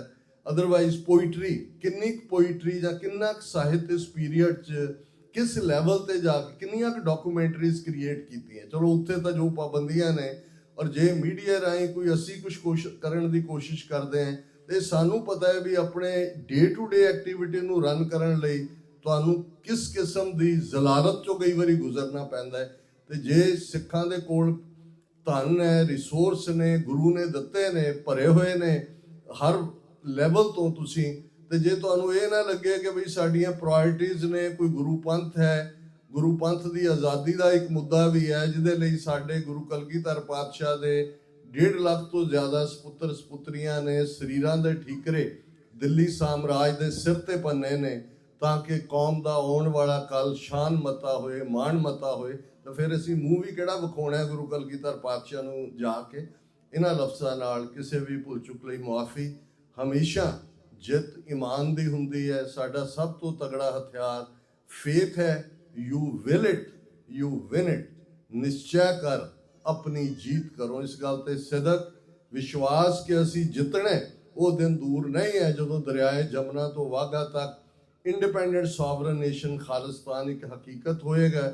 ਔਰ ਖਾਲਿਸਤਾਨ ਦਾ ਝੰਡਾ ਦੁਨੀਆ ਦੇ 193 ਮੁਲਕਾਂ ਦੇ ਨਾਲ ਯੂਨਾਈਟਿਡ ਨੇਸ਼ਨਸ ਹੈੱਡਕੁਆਰਟਰ ਔਰ ਨਿਊਯਾਰਕ ਔਰ ਜਨੇਵਾ ਦੋਨੋਂ ਥਾਵਾਂ ਤੇ ਝੂਲੇਗਾ। ਔਰ ਇਹਨਾਂ ਸ਼ਹਿਰਾਂ ਦੇ ਵਿੱਚ ਵੀ ਜਿਵੇਂ ਅੱਜ ਖਾਲਿਸਤਾਨ ਦੀ ਰੈਲੀ ਬੜੀ ਸ਼ਾਨੋ ਸ਼ੌਕਤ ਨਾਲ, ਇਵੇਂ ਲੱਗਦਾ ਸੀ ਜਿਵੇਂ ਸੱਚਮੁੱਚ ਹੀ ਖਾਲਿਸਤਾਨ ਬਣਿਆ ਹੋਇਆ, ਜਿਵੇਂ ਤੁਹਾਡੇ ਨੌਜਵਾਨਾਂ 'ਚ ਜੋਸ਼ ਉਤਸ਼ਾਹ। ਤੇ ਇਵੇਂ ਹੀ ਅਸੀਂ ਖਾਲਿਸਤਾਨ ਦੀ ਆਜ਼ਾਦੀ ਦਾ ਦਿਨ ਕਦੇ ਤੁਹਾਡੇ ਮੈਲਬਰਨ ਦੀ ਧਰਤੀ ਤੇ ਮਨਾਵਾਂਗੇ। ਦਿੱਲੀ ਤਖਤ ਪਰ ਬਹਿੇਗੀ आप गुरु की फौज, छतर चलेंगे शीश पर, बड़ी करेगी मौज। किसी भी पुल चुक ली मुआफी।